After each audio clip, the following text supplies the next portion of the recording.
Hi, welcome to the CS4HS Hangout on Air. Today we're here with Fran Trees from Rutgers University. We're going to spend some time talking about the assessment process for the new AP Computer Science course. So I will actually turn it over to Fran to introduce herself and tell you a little bit about her background in the development of the new AP course, and then we'll jump into our conversation. And also, I wanted to let folks know that I recognize that we're just a few days away from the application deadline for the CS4HS applications in the US. And I would be happy to answer questions regarding that, but we'll save those questions towards the end so that we can focus the beginning of our conversation on the assessment process. Fran, welcome. It's great to have you here. Thanks, Karen. And welcome to anyone out there who is here with us today. I've been asked to kind of go over the assessment process for the new APCS Principles course. And that's what I plan to do. I teach at Rutgers University. I am actually part of the Computer Science Pilots program. So I am teaching the Principles course at the university level. This semester in my class, I have about 80 students. That's a small section, but we have 500 students taking the course, and everybody takes the same course, which is the pilot as defined by the curriculum framework for computer science principles. I also serve as co-chair on the test development committee for AP Computer Science Principles. However, I'm speaking here today as Fran Trees from Rutgers University, pilot instructor, and this is not an official College Board presentation. So I promise I won't lie to you. Do you want me to start, Karen? Do you want me to just go? Yeah, why don't you start with just an overview of the assessment process? Right. So there's a link in the chat room that takes you to basically the agenda and the overview of the assessment process. And so what I'd like to do is just kind of review a few of those details, and then a lot of people have questions about the performance tasks.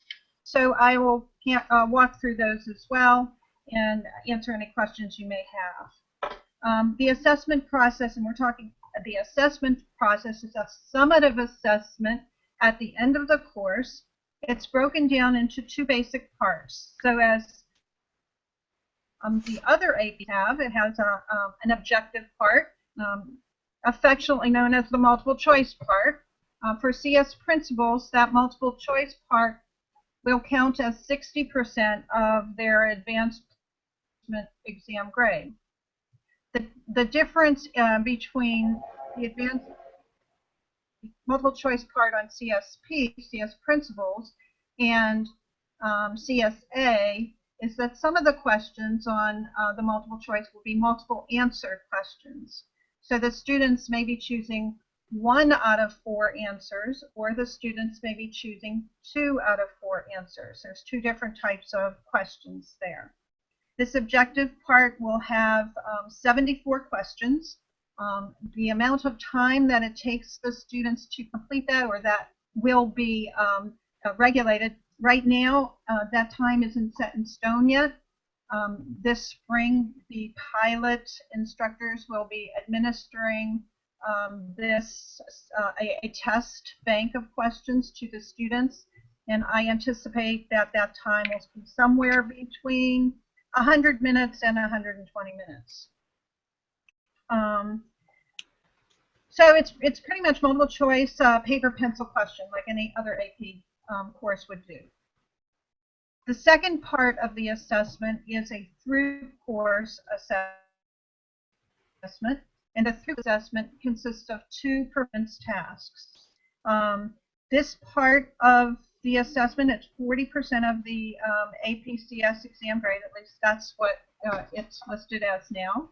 There are 2 performance tasks. One is named Explore, and that's basically explore impact of computing innovations. We'll walk through that in a little bit. that will be 40% of the performance task score. And the second performance task is create applications from ideas. And the create is more or less the programming part of the performance tasks, and questions and answers about the programming part, and the collaborative work that takes place in that PT. The create PT will be 60% of the performance task assessment score. So that's pretty much the outline of the assessments and what they count for. Okay, no questions. Great. Okay, so what I'd like to do on the link that's posted, what I'd like to do is kind of go through those assessments with you and the materials that are available to you. We do have an AP Computer Science pilot teachers community that we are encouraging you to join, because in that community, all of the resources can be viewed. Some of them can be downloaded. Many of them are in PDF form, and that's where you'll get the most up-to-date resources, rather than bank on any other websites out there who may have information about AP-CSP. And how, Fran, quickly, how do folks access that community? What you have to get on the bottom of that URL I sent you through the chat room. It says AP-CSP Pilot Teachers Community. If you just click on that, you have to join the community, but I promise you the joining will be quite easy. That should happen momentarily. Andy Somal is here. He's the moderator of that community, and he's ready to approve you for as long as he's available. And we'll try to get you in right away. And Fran, for folks that are watching this video not live, right, they can also join the community through that URL. Yes, thanks. That's a good question, Karen. If they're teaching AP Computer Science in any way, they're university people, they're providing professional development in any way, we encourage them to join the community. This is where they will find the performance tasks. It's where they'll find, we have an exam reference sheet that will be used for the objective part, for the programming questions. So a lot of good material will be available there. So also one other follow-up question. A lot of the people that are involved in the CS4HS community on Google Plus are actually doing professional development for teachers in some form or fashion. They can promote this community also in their professional development groups. Karen, you're breaking up a little bit for me. Let me try muting it. Oh, now we can't hear you, Fran. Oh, can you hear me now? I can hear you now. I'm going to mute it again so I can try to hear you again. Okay. I was just asking if it would be, for those folks that are actually putting together professional development for teachers getting ready to teach CSP, promoting this community in those professional development settings would be good also, correct? That's my assumption. I'm guessing that you're asking about professional development provided by the teachers that happen to be listening or listening at a future date. What kind of professional development? Is that what we're talking about? Or I was just asking about promoting this community in those professional development settings. Right. If you want to promote the professional development that your university or your organization is offering, that's one thing that you can, joining the teachers community group, there is a discussion board that we can discuss the professional development or post things that you might find useful to the community. Other ways to get that professional development out there, your offerings would be to the various computer science listserv communities. The APCSA listserv community, they also have a teachers community. CSTA has obviously good links to computer science teachers. Some of the things that you might consider incorporating in your professional development. If you go to the teachers community, there's lots of teaching modules that are available. Well, not lots, but a few teaching modules that are available. And the thing that makes computer science principles different from other computer science courses is as computer science teachers, we can teach programming really well. You know, it's a skill. We teach it really well. We've had lots of practice teaching programming. But that's not the only big idea in computer science principles. So how do you take teachers that know how to teach programming really well, or maybe don't know programming at all, and how do you prepare this diverse group of professional educators to teach computer science principles? So, so hopefully some of these professional development workshops that will be held this summer and throughout the year and next summer will kind of give folks an idea of how to do that. You certainly can't ignore the assessments. You certainly have to look at what is in the assessments and have to find ways to prepare the students to succeed on the assessments, because basically that's their AP grade. Currently, there's one group of pilot instructors with students that are finishing up a course this spring. Those students will be taking both parts of the assessment, and that both parts will be graded and kind of looked at. This is kind of a almost final trial run for us to get everything in order for the formal AP CSP exam in 2017. What we do with the multiple choice is those questions are timed, and we try to agree that ECS professionals try to take what's happening with the timing of those questions and determine the best for students to answer 74 questions. The performance test times right now, they've been changed from the original version. For Explore, we have approximately, we are saying that students should be allotted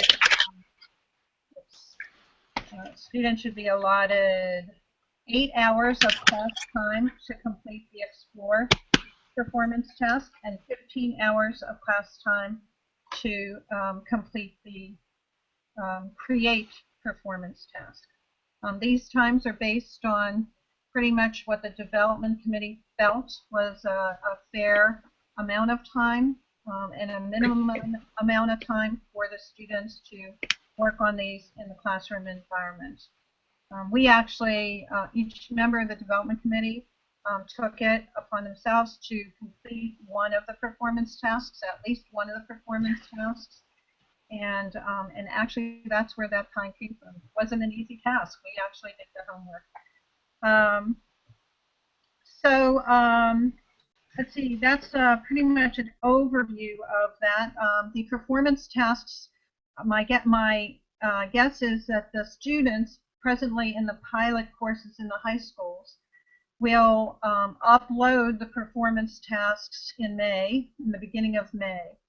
And those student submissions will be graded by a small group of folks, graders for the AP exam, a small group of us. And then from looking at the student submissions and getting feedback from various communities, you know, then we'll sit down again as a development committee and make any final changes or final revisions that need to be made to the performance tasks. So,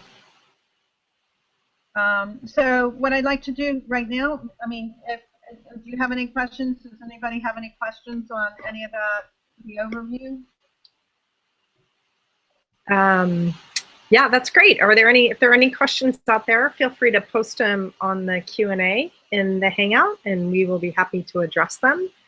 I You sound think much we've better. worked out some of our. Yeah. Do I sound better now? Yes, We swapped computers. yes. So hopefully we've worked out some of our technical glitches. What I was trying to ask you earlier was, for those that are actually doing professional development around CSP, promoting this community may be a good thing, a good resource for their teachers. Absolutely, absolutely.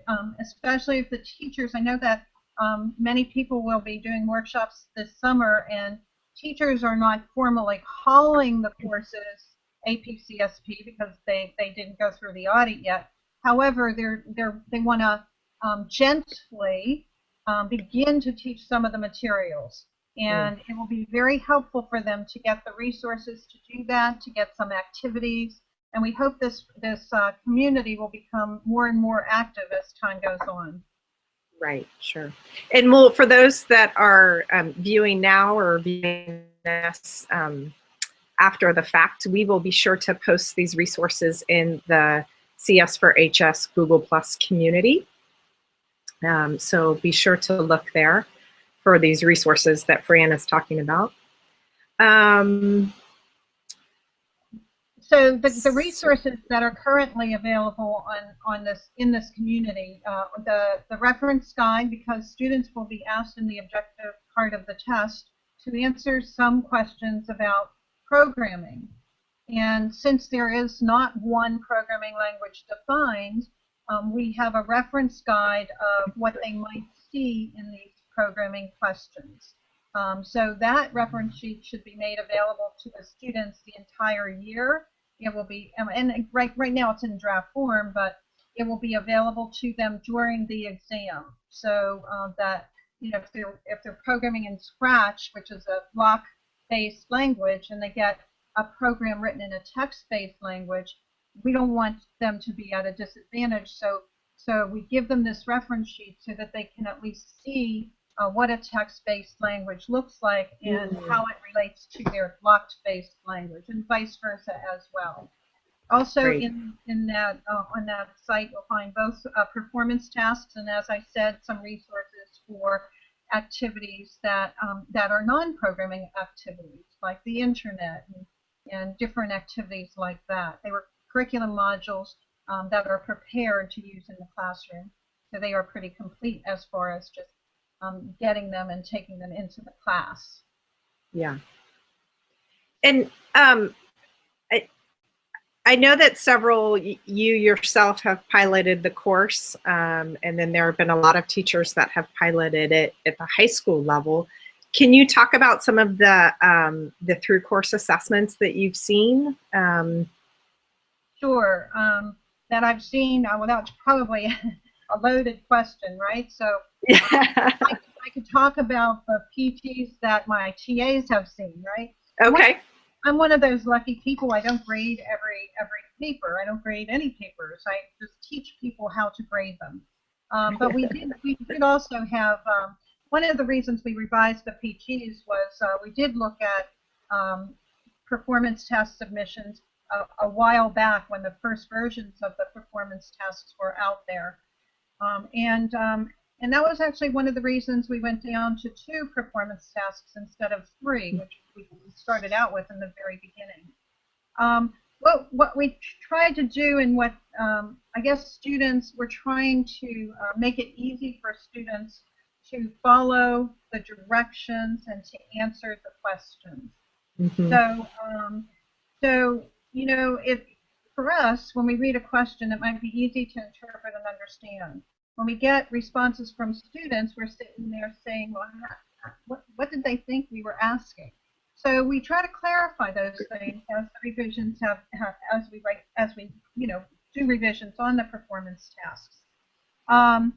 In the current version of Explore, especially, we kind of define very explicitly what we expect the students to do.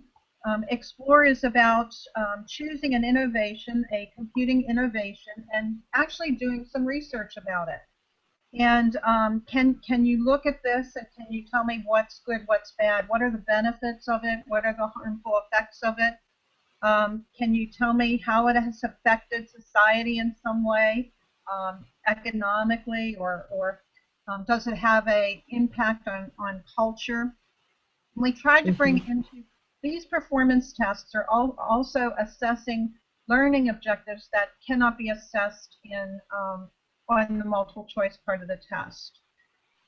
So when we look at the big ideas, when we look at the learning objectives, we say, this performance task is asking the students to more or less tell us, and what knowledge do you have, what knowledge did you learn in this course about, and then certain prompts are given to them.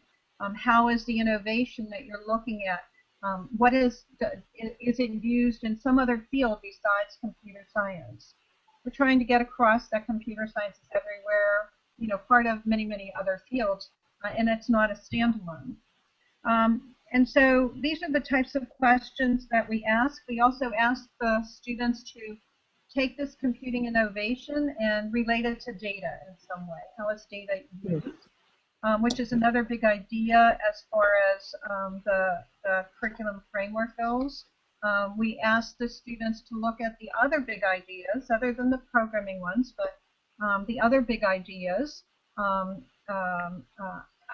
abstraction and impact and internet, and does the innovation that they're telling us about relate to any or all of those big ideas?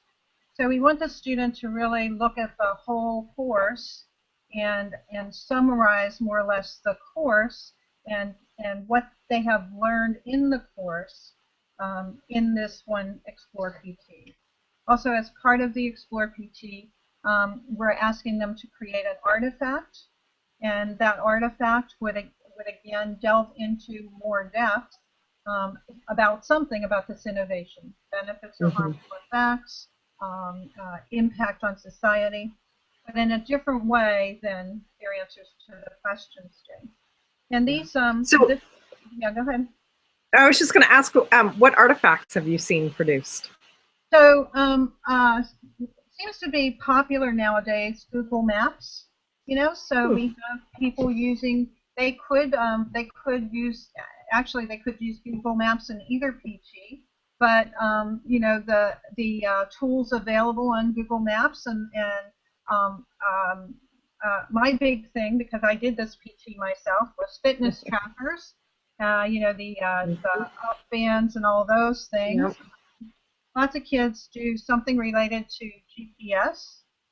We've had Google Glasses in there. I'm talking about my students. They've got Google Glasses in there. So you think about it, just about anything they do has something to do with computing. One of the key things that I tell my students before they pick an innovation and start writing is part of this is research. So they have to go out there and look at reliable sources. And we're trying to say reliable source. It's not just something you pull out of anywhere on the internet. But it has to have an author. You have to know who wrote it. And two, we ask for a minimum of 3 resources. They could have more than 3, but a minimum of 3, with 2 of those resources being current. That is, with written or posted within the past year. And so some of the innovations that the students may want to choose, they may not be able to find the appropriate references. So it's kind of like read the whole. Every teacher tells their students this all the time. Maybe half the students listen. Read the whole assignment before you start doing something. So we're hoping that the teachers will guide them through that. The artifact. So the artifact, if they're using Google Maps, they might create. They might have a lot of displays of pictures that they put into a PDF. They may create a video if they use other computing tools. We've had some people choose an innovation and then go out and find data about the use of that innovation. Like what kind of people are using this, Yep. and how many, Yep. and age groups and genders and different things like that.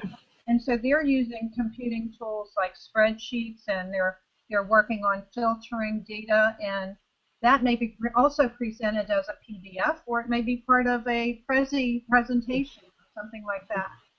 But we're trying to teach the students to look at, to research, to learn about innovations that they've taken for granted, that they haven't even thought about how it works. Yeah. You know, they have to tell us, how does this work? How does this involve computer science?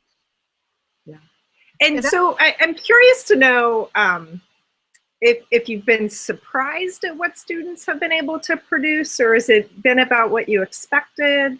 And I know that there's a lot of variables that play into a student's success, but I'm just curious to know what your sort of general impression. Right. So I am at the university level, and I am teaching a course for non-majors, and I am pleasantly surprised with the completeness of the answers. I am not so pleasantly surprised of the choice of innovations, right?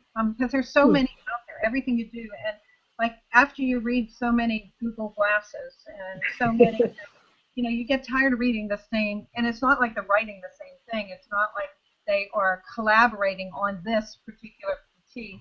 It's that their choices are limited.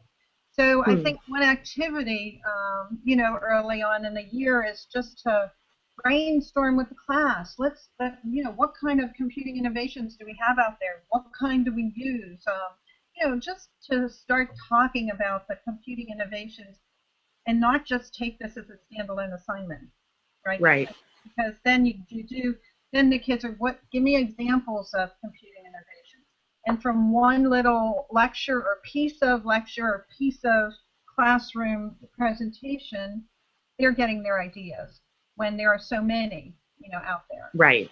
So I think that, as far as the teachers are concerned, some activities that, you know, ask for computing innovations. I mean, I sometimes take a ball of yarn and hold the end of the yarn, and then we throw it to somebody in the class, and they hold on to the yarn and throw the ball of yarn. So we have this linkage of lots of people with a strand of yarn, and whoever gets the yarn has to give out a certain reply to a certain answer. And at least in that way, you know, everybody has to kind of pay attention, otherwise I'll get hit with the yarn. And like, can you think of one? You don't have a way out. You have to be able to think of something. Yeah. So that performance task is an individual assignment, and we're asking that teachers allow the students 8 hours in class of class time to do that, to make sure that every student has time during the school day to get some work done on this. And that obviously doesn't count think time, because we know that students should be thinking about these and coming up with plans other than in time other than those 8 allotted hours. But I think that to me that's my favorite teaching. You know, I like that because it's just, what can you look at out there, and what can you tell me about? And some kids are really creative with their artifacts and what they have, you know, so it's good. They could create a video artifact. There are also word lengths on the responses that they're to give. So you know, most of the questions or prompts require a maximum of 200 words. Right now, that's not set in stone, but we don't want a student giving a 5-word answer to a question. Right. So that's pretty much the Explore performance task. And the Create performance task, so the Explore performance task actually has 3 parts to it. They answer questions, that's one basically upload. They create an artifact, that's a second part. And the third part would be to answer questions that support the creation of their artifact. So how did you create your artifact? What computing tools did you use to create? Tell me about the creation of your artifact, so that I can replicate what you did. And then how does your artifact tell me something that your responses didn't tell me? So there's three basic parts to the explore performance task.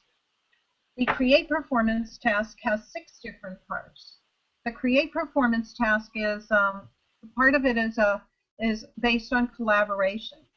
So and this is where, you know, at the university level, this is where we have a problem, because my students don't know each other, and they get no class time to do this. We just don't have that class time to do it. So the collaboration part is more difficult at the university level, for me anyway, than it would be if you have your students right there with you and you can guide collaboration. Many students don't know what collaboration is, right? So this is a big deal. Collaboration is supposed to mean the students work together, and not you do this part, I'll do this part. You write the answers to the questions and I'll write the program, right? That's not basically collaboration. So one of the parts is the collaborative program code that they have to submit. And then after that, they're going to have to answer questions individually about the collaborative process. So again, this is an assignment that you want the students to read the entire assignment before they start.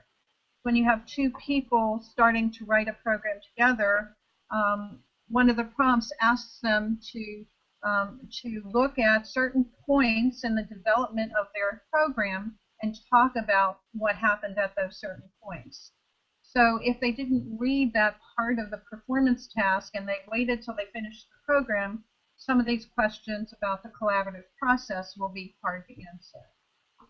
I think the main guidance from teachers and from those giving workshops is basically the word collaborate, you know, and to help people understand what that word means. It means, you know, constant give and take feedback from one person to the other. One version of that is pair programming, but that's not the only way. So we try to give some hints in the performance task itself, but, you know, I'm sure there's many, many ways out there that collaboration can be defined and can be kind of included in the classroom activities.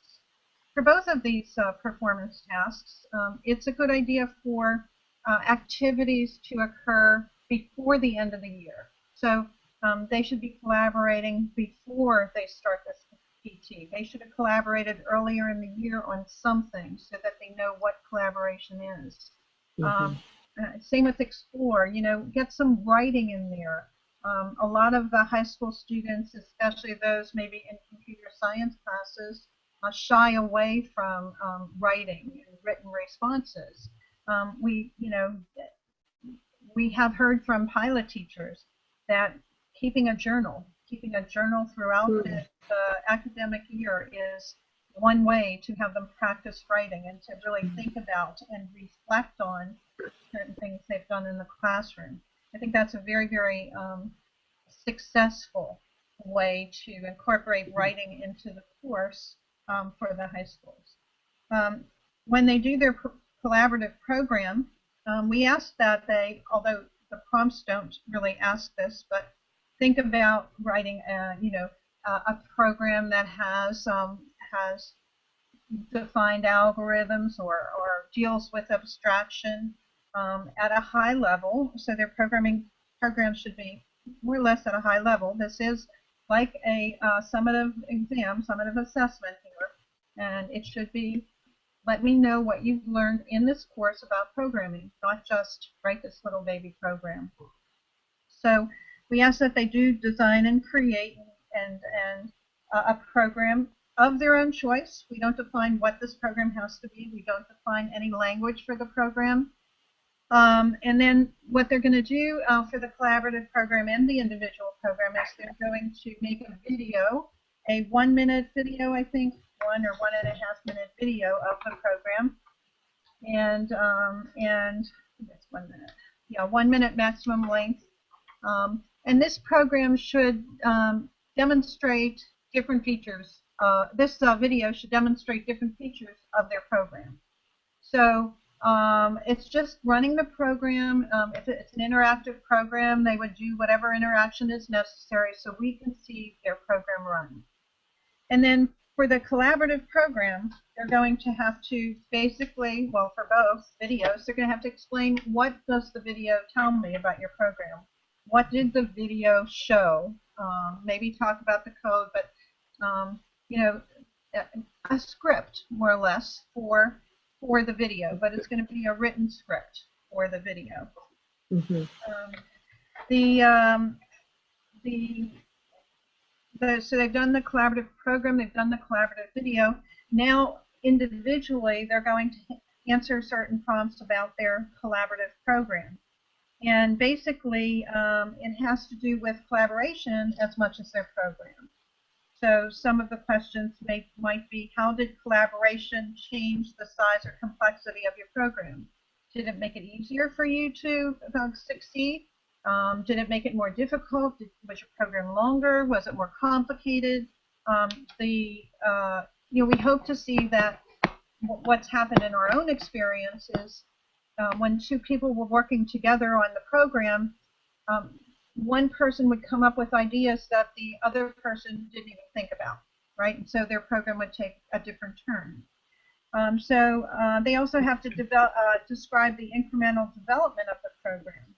And they have to choose, as I said before, different points in the program, one about 1/3 of the way through their programming process and one towards the end of their programming process.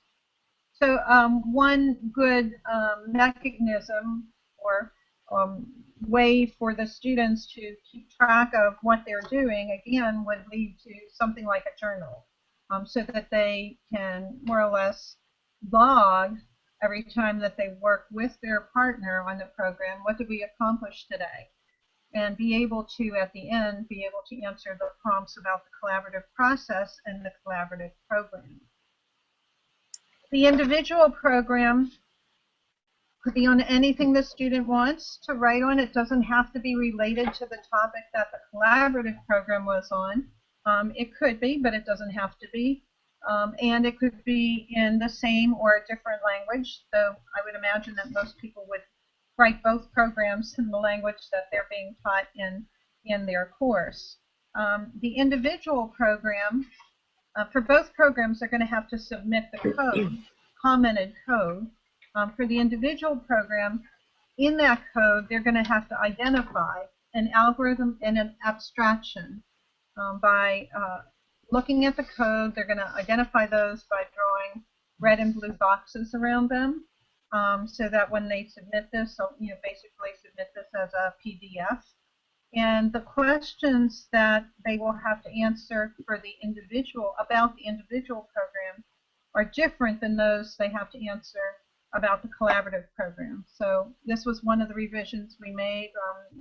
They used to be overlapping. They used to be pretty much identical. Now the two written responses, they're very different between the collaborative and the individual. For the individual program code, they will have to discuss what algorithm they chose to identify in their code and what it does, and they will have to discuss the abstraction that they identified in their code and why that's an abstraction.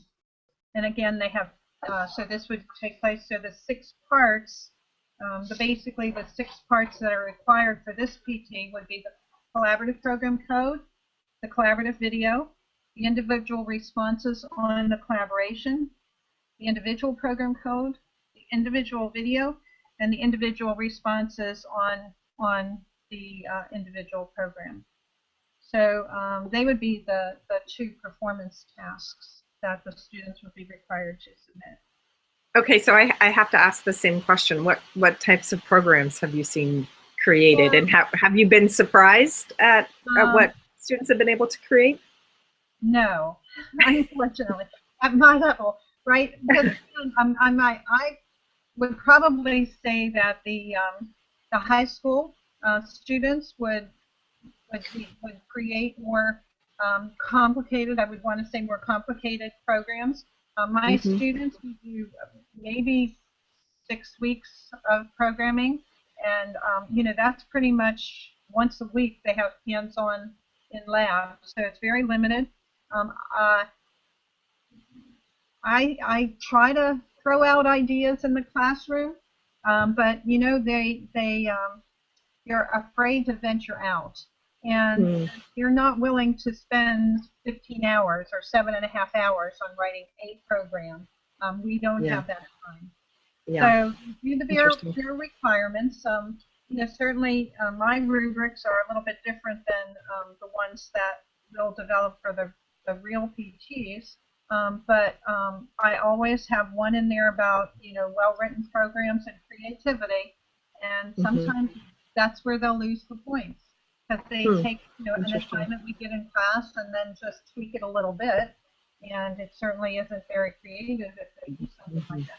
But we have some really good JavaScript programs doing art. Some people do it processing, more art, right? Some people do a lot of the snap programming and the scratch programming with interactive games, things like that. So I mean, they can really choose just about anything. Yeah. Great. Great. So I'm sorry. Go ahead. No, so so that's pretty much the different parts of the assessments. Like I said, we will be seeing in their current form, which is much more streamlined than the last version.